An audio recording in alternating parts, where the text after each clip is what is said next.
Hey guys, welcome back to cyber revolution. और मेरा नाम है अतुल पांडे और आज के इस वीडियो में हम लोग बात करने वाले हैं मेटास्प्लॉइट फ्रेमवर्क के बारे में, जो कि हमारे इन साइबर सिक्योरिटी या बोलूँ इथिकल हैकिंग के लिए सबसे इम्पॉर्टेंट टूल है।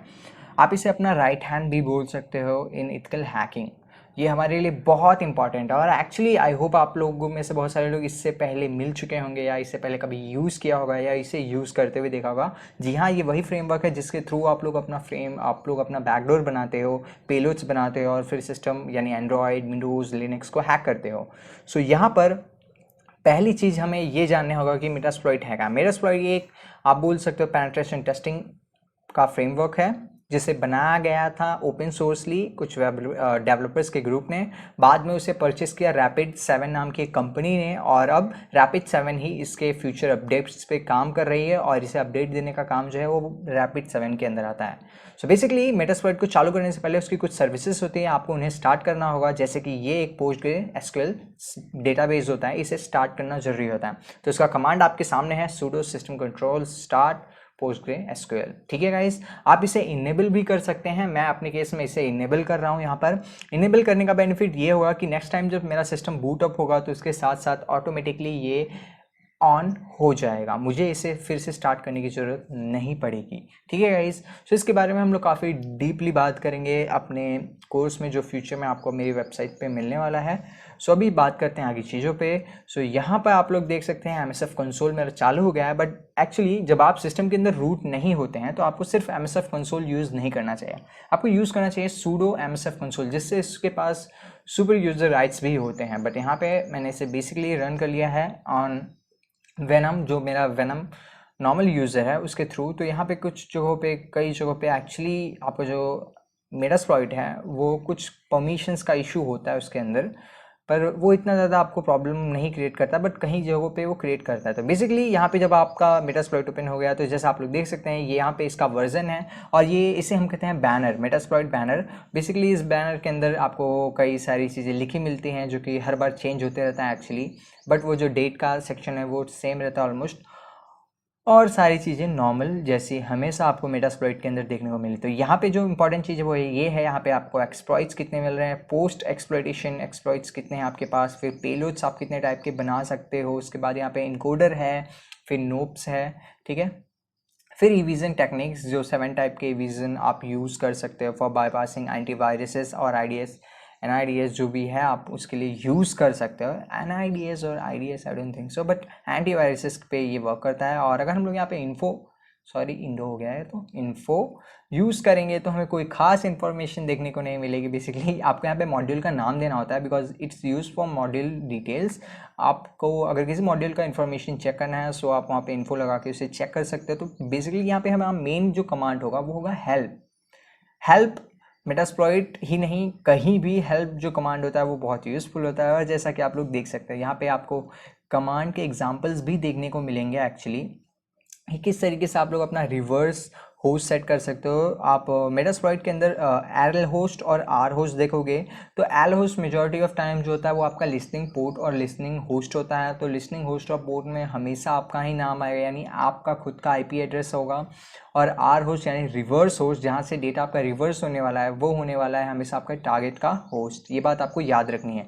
आर होस्ट और एल होस्ट में कभी भी आप लोग कन्फ्यूज़ मत होइएगा, और कई बार ये CH के एग्ज़ाम्स में भी आता है, तो ये बात याद रखिएगा। तो ठीक है, अब यहाँ पे आपको बाकी सारी चीज़ें एग्जाम्पल के तरीके से दिखा रही है। ये सारे एग्जाम्पल्स एक्चुअली डमी कमांड्स हैं, ये एक्चुअली यूज़ होते हैं इसके मॉड्यूल्स के अंदर में। सो यहाँ पे आपको, चलिए मैं आपको स्टार्टिंग डेवलपर्स कमांड, ये आपको एक्चुअली अभी ज़रूरत नहीं पड़ेगी, पर यहाँ पे RI जो IRB है, ठीक है, ये रूबी के अंदर इसके लेके जाएगा। एक्चुअली ये जो रूबी सेल है उसके अंदर ले जाएगा और फिर वहाँ से आप चाहें तो अपने मेटास्प्लॉइट फ्रेमवर्क को कस्टमाइज़ कर सकते हो आपके अकॉर्डिंगली। बट मैं सजेस्ट करूँगा कभी इसके साथ उंगली मत कीजिएगा क्योंकि इसके बाद बहुत प्रॉब्लम्स होता है। वर्क स्पेस एक्चुअली अभी यूज़फुल नहीं क्योंकि आप डेटाबेस पे काम नहीं कर रहे हो। इसके अंदर आपको डिफरेंट टाइप के आप पर्सनल अपने खुद के डेटाबेस क्रिएट कर सकते हो, उसके बाद उसके वर्क स्पेस को स्विच कर सकते हो उसके बीच में और अपना काम कर सकते हो। फिर DB कनेक्ट जो एक्चुअली ज़्यादा यूज़फुल नहीं क्योंकि ये ऑटोमेटिक प्रोसेस है, ये होता है, पर हाँ हम यहाँ पे DB इंपोर्ट करने वाले हैं और Nmap का यूज़ करने वाले हैं। DB इंपोर्ट भी हम यूज़ करेंगे ज़रूर, मैं आपको एक डेमो दिखाऊंगा। यहाँ पे जो जॉब्स हैं, ये जॉब्स कब क्रिएट होती हैं, जब आप बेसिकली किसी सिस्टम को एक्सप्लॉइट कर लेते हो। ये एक्चुअली पोस्ट एक्सप्लॉइटेशन में और ड्यूरिंग एक्सप्लॉइटेशन पेलोड्स में यूज़फुल होते हैं ये कमांड्स और मॉड्यूल्स हर जगह होते हैं। स्पेसिफिकली आप इन्हें यूज़ कर सकते हो फॉर वल्नरेबिलिटी। मॉड्यूल्स बहुत यूज़फुल होते हैं। मॉड्यूल्स बेसिकली आपके हर तरीके से काम में आते हैं, यहाँ तक कि पेलोड्स क्रिएशन में, पेलोड एक्सप्लॉइटेशन में, आप बोल सकते हो वल्नरेबिलिटी एक्सप्लॉइटेशन में, एक्सप्लॉइटेशन में आप इनका यूज़ कर सकते हो। ठीक है, तो यहाँ पे जो कोर कमांड्स होते हैं, कोर कमांड्स एक्चुअली ऊपर है, ये बेसिक कमांड्स हैं। जो ग्रिप है मैं इसका यूज़ बताऊंगा, जिससे आप लोग आप एक बोल सकते हो एक्यूरेट सर्च कर सकते हो इसके थ्रू। आप लोग जो आपको सिर्फ जो आपको आउटपुट चाहिए आपके सर्च में से वही मिलेगा, वो कट आउट करके आपके मेन आउटपुट का आपको शो करेगा। लोड यहाँ पे वैसे ठीक है, लोड का यूज़ अभी हम लोग नहीं करेंगे, हाँ बैनर का यूज़ ज़रूर करेंगे यहाँ पे। तो चलिए अब लोग अंदर चलते हैं। बैनर जैसा आप लोगों ने देखा, जैसे मैंने बैनर टाइप करके एंटर किया तो यहाँ पर मैं आ चुका हूँ एक नए, आप बोल सकते हैं एक नया मेटास्प्लॉइट का पेज आ चुका है हमारे सामने। पूरा पेज नहीं, I am so sorry, banner है एक्चुअली, मैं इसे एक्सप्लेन नहीं कर पा रहा हूँ सच बताओ तो। ठीक है, सो ये बहुत यूज़फुल चीज़ होती है मेटास्प्लॉइट टिप्स। ये हमेशा आपको कई अच्छी इन्फॉर्मेशन देती है रिलेटेड टू मेटास्प्लॉइट फ्रेमवर्क, जिससे आपका काम थोड़ा आसान होता है। जैसे आप लोग देख सकते हो, हम लोग अपने लोकल होस्ट यानी एल होस्ट जो होता है उसे सेट कर सकते हैं अपने ETH के ऊपर या WLAN 0 के ऊपर, बिकॉज हमारा जो IP होता है वो उस नेटवर्क के अंदर इन्हीं दोनों के ऊपर बेस्ड होता है। तो हम अगर इन्हें ही अपना एल होस्ट सेट कर दे तो हमें फिर कभी भी एल होस्ट सेट करने की ज़रूरत पड़ेगी ही नहीं। ठीक है, तो इसलिए आप टिप्स का यूज़ कर सकते हो। टिप्स के अंदर आपको बहुत सारी टिप्स मिलने वाली हैं, आप इन सब का यूज़ कर सकते हो जैसा आपका मन करे। मैं आपको सजेस्ट करूँगा आप लोग इसे पूरा पढ़िएगा, ये बहुत यूज़फुल है और इसमें बहुत सारी बेसिक डिटेल्स आपको मिल जाते हैं रिलेटेड टू मेटास्प्लॉइट फ्रेमवर्क और आप इसे कैसे यूज़ कर सकते हो। बिकॉज बहुत सारे जो क्वेश्चंस होते हैं आपके दिमाग में वो यहाँ पे क्लियर हो जाएंगे और कई इजी तरीके से। तो इसके बाद अब हम लोग आगे बढ़ते हैं यहाँ पर। अब यहाँ पे बेसिकली आप लोग को बेसिक्स पता है, तो अब हम लोग इसके DB इंपोर्ट वाले फीचर पे चलते हैं। तो DB इंपोर्ट के फीचर में होता क्या है, हम लोग कुछ चीज़ें को डेटाबेस में इंपोर्ट करते हैं। ठीक है, कुछ टूल्स को इंपोर्ट कर सकते हैं, प्लगइन्स इंपोर्ट नहीं करते हैं। प्लगइन्स के लिए हम लोग लोड का यूज़ करते हैं, पर यहाँ पे हम लोग scans just like types of scan अगर हमें इंपोर्ट करना है तो यहाँ पे हम लोग nmap स्कैन का यूज़ कर सकते हैं। बट देखिए एक्चुअली ये अभी एग्जिस्ट भी नहीं करता है, ये रूट के अंदर मेरा MSFU जो फोल्डर है वो अभी क्रिएटेड भी नहीं है, ये कमांड बिल्कुल गलत है। पर यहाँ पे एक एरर आपको देखने को मिल रहा है, PostgreSQL जो सिलेक्टेड है but no connection. Workspace में आप लोग देख सकते हो डेटाबेस नॉट कनेक्टेड। तो इसका जो सॉल्यूशन है वो बहुत ईजी है, आपको पहले एग्जिट लेना है, बाहर आना है, सबसे बाहर क्लियर कर लीजिए इसे। Ctrl+L का यूज़ करके आप लोग क्लियर कर सकते हो, बार बार क्लियर कमांड टाइप करने की ज़रूरत नहीं है। Ctrl+L का यूज़ करके आप लोग अपने पेज को क्लियर कर सकते हो, यानी अपने टर्मिनल को क्लियर कर सकते हो एक बार में। फिर आपको यहाँ पे कमांड लगाना है msfdb init, सॉरी यहाँ पे मुझे सुपर यूज़र होना था तो इसलिए मैं यहाँ पे यूज़ करूँगा sudo msfdb, फिर यहाँ पे यूज़ करूँगा init को यूज़ करते ही यहाँ पे मेरा जो डेटाबेस है वो फिर से क्रिएट होगा एक्चुअली, और अगर नहीं क्रिएटेड है तो फिर वो क्रिएट करेगा और इसमें थोड़ा सा टाइम लगेगा, लगभग 30 सेकंड का टाइम लगता है। डिपेंड्स ऑन सिस्टम और आपने कितना रोम दिया है, कितना CPU कोर दिया है, उसके ऊपर डिपेंड करती है ये प्रोसेस। ठीक है, तो मेरा जो सजेशन रहेगा आप लोगों के लिए वो यही रहेगा कि आप लोग 6 GB रैम मिनिमम रखें अपने सिस्टम के अंदर में, और इसे मिनिमम 4 GB रैम दे काली लिनक्स को। वैसे लोग 2 GB में भी चला लेते हैं, कोई इशू नहीं है, बट जो टूल्स होते हैं ना वो काफ़ी स्लो चलते हैं और राइट नाउ 2020.2 में यहाँ पर बहुत ज़्यादा प्रॉब्लम होगी अगर आप लोग 2 GB रैम देंगे। कोई इशू नहीं, ज़्यादा लैग नहीं करेगा, बट जी हाँ मैं सच कहूँ तो लैग होगा, सिस्टम स्लो होगा थोड़ा सा कुछ टाइम बाद ही सही, पर होगा ज़रूर। पर अगर आप 4-5 GB का रैम कांस्टेंट दे के रखते हो तो कोई इश्यू नहीं है। ठीक है, तो यहाँ पे अब हम लोग वापस से DB स्टेटस करेंगे और देख सकते हैं connected to MSF, user MSF जो हमने क्रिएट किया था वही कनेक्टेड है यहाँ पर, और अब हम लोग रेडी हैं अपने मेटास्प्लॉइट को यूज़ करने के लिए। तो यहाँ पर एक्चुअली अभी बहुत सारी चीज़ें सेट हो चुकी हैं, तो अब हम वापस से nmap के इंपोर्ट कमांड को चाहे तो यूज़ कर सकते हैं, पर मैं यहाँ पे सीधे nmap को यूज़ करना चाहूँगा तो DB nmap को लगाऊंगा। अब DB_nmap करने के बाद मैं डायरेक्टली nmap के कमांड्स को यूज़ करूँगा जो कि होगा SN। यहाँ पे मैं नेटवर्क को स्कैन करना चाहता हूँ, मेरे नेटवर्क के अंदर कितने लाइव डिवाइसेस हैं इस टाइम, कितने होस्ट अप हैं। ठीक है, सो सारे जितने भी होस्ट मेरे हैं इस सिस्टम के अंदर यानी इस नेटवर्क के अंदर वो आपको दिखा देगा। तो होस्ट करने का बेनिफिट क्या होता है, ये होता है आपने एक बार बस आपने नैनमैप से स्कैन कर लिया, उसके बाद आपको होस्ट करना है और उसके बाद आपको सारे होस्ट जो लाइव होस्ट हैं जो अभी करंटली अप हैं वो सब आपको दिख जाएंगे यहाँ पर। ये सब तो मेरे इस नेटवर्क का पार्ट है, मुझे इनसे मतलब ही नहीं है। 40 भी मेरे नेटवर्क का पार्ट है, बट यहाँ पे 8 में जो है ये मेरा टारगेट है और 6 मैं खुद हूँ, यानी 6 मेरे Kali लिनक्स की IP है और 8 मेरे टारगेट की IP है। तो यहाँ पे इस समय मैं अपने टारगेट को, अब आगे जो भी प्रोसीजर होगा मैं चाहूँ तो और एडवांस कमांड्स यूज़ कर सकता हूँ nmap के, जैसे लाइक एग्रेसिव स्कैन कर सकता हूँ, ठीक है। सो एग्रेसिव स्कैन और टाइमिंग जो होगा मैं उसे 4 पे सेट कर सकता हूँ यहाँ पे, और सारे मैं 65,000 पोर्ट स्कैन करना चाहूँगा। सो उसके हिसाब से मैं स्कैन को कंप्लीट करने के लिए छोड़ देता हूँ। इसमें टाइम लगेगा एक्चुअली। मैं यहाँ पे मेटास्प्लॉइटेबल मशीन को स्कैन कर रहा हूँ जिसमें 10 से 15 मिनट का टाइम लगता है उसको स्कैन होने में, ठीक है। तो आपको चिल मारना होगा।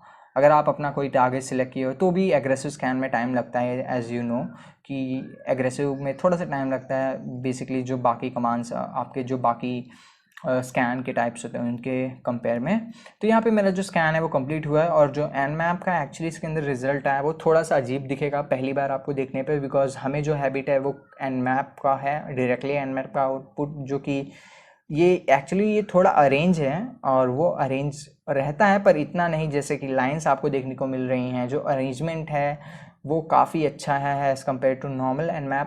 पर क्या करें, हमें उसकी हैबिट है इसलिए हमें थोड़ा सा ये अजीब दिखेगा यहाँ पे अभी के लिए तो, पर धीरे धीरे आपको हैबिट हो जाएगी।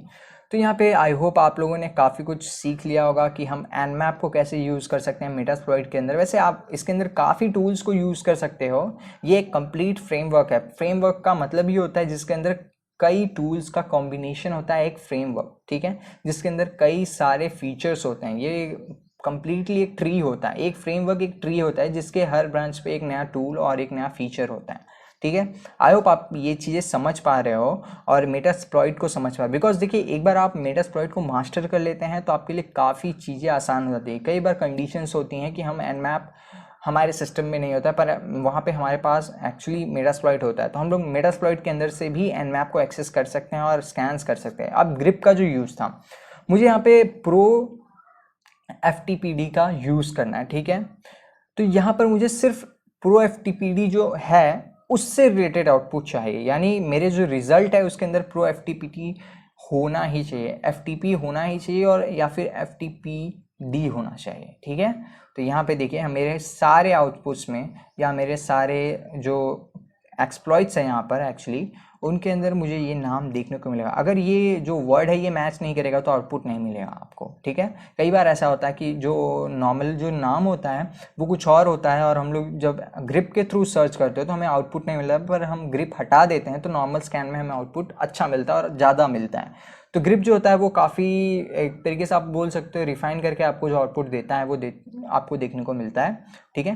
सो यहाँ पे ग्रिप का यूज़ भी आई होप आपको पता चल गया होगा। ग्रिप के थ्रू मैंने सिर्फ प्रो FTPD का यूज़ किया है, ठीक है, और यहाँ पे मुझे सारे रिजल्ट जो भी मिले वो इससे बेस्ड मिले, और यूज़ करके मैंने एक्सप्लॉइट को अपने, एक्चुअली ये मॉड्यूल है, इस मॉड्यूल को यूज़ किया है। यहाँ पे शो ऑप्शंस करके हम किसी भी मॉड्यूल इसकी प्रॉपर्टीज़ देख सकते हैं, यानी इसके अंदर क्या क्या ऑप्शंस हैं, हमें क्या एडिट करना है। तो हम जैसे मैंने बोला था अपने टारगेट के लिए हम लोग rhost का यूज़ करते हैं, तो मैं यहाँ पे अपने टारगेट को डिफाइन करूंगा जो कि होगा सेट rhost, होस्ट हो जा भाई, ठीक है, कैपिटल S, सॉरी, ठीक है। सब यहाँ पे हम लोग करेंगे 10.10.10.8, ठीक है।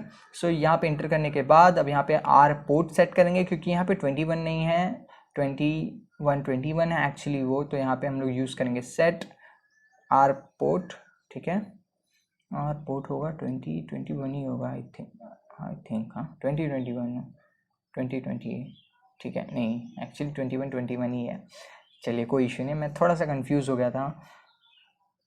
तो अब यहाँ पे हमारी बाकी सारी चीज़ें सेट हैं। सो ऑप्शन से एक बार करके देख लिया। अब हम यहाँ पे एक्सप्लॉइट का यूज़ नहीं करते हैं एक्चुअली, अगर आप करेंगे तो आपको एरर आएगा, मैं आपको करके दिखा देता हूँ एक्सप्लॉइट, ठीक है। इंटर करते ही यहाँ पे मुझे एरर आएगा, बिकॉज आप यहाँ पर कोई पेलोड यूज़ नहीं कर रहा। पेलोड्स के लिए हम लोग एक्सप्लॉइट का यूज़ करते हैं। आप यहाँ पे एक एक्सप्लॉइट जो होता है एक तरीके के एक ये वनरेबिलिटी बेस्ड होता है, ठीक है। तो इसको हम रन करते हैं, इस एक्सप्लॉइट को हम लोग रन करते हैं, ये हमारे सिस्टम से सामने वाले सिस्टम से कनेक्ट होने की कोशिश करता है। बट इन पेलोड हम सिस्टम की एक्सप्लॉइट करने की कोशिश करते हैं। तो वहाँ पे हम लोग एक्सप्लॉइट का यूज़ करते हैं, यहाँ पे रन कर रहे हैं, क्योंकि हम लोग यहाँ पे सामने से एक मॉड्यूल का यूज़ कर रहे हैं जिसके अंदर हम यूज़ कर रहे हैं एक एक्सप्लॉइट का, जो कि हमारे सिस्टम के थ्रू सामने वाले सिस्टम के अंदर जो वनरेबिलिटी है उसको एक्सप्लॉइट करने की कोशिश कर रहा है। ठीक है, सो यहाँ पे पहली चीज़ तो ये वनरेबिलिटी थी नहीं, इसलिए ये यहाँ पे नो बैकडोर आ रहा है मुझे, नॉट बैकडोर, यानी वहाँ पे मेरा जो बैकडोर है वो स्टेबल हुआ ही नहीं, पर कोई इशू नहीं है। आई होप गाइज ये वीडियो आपको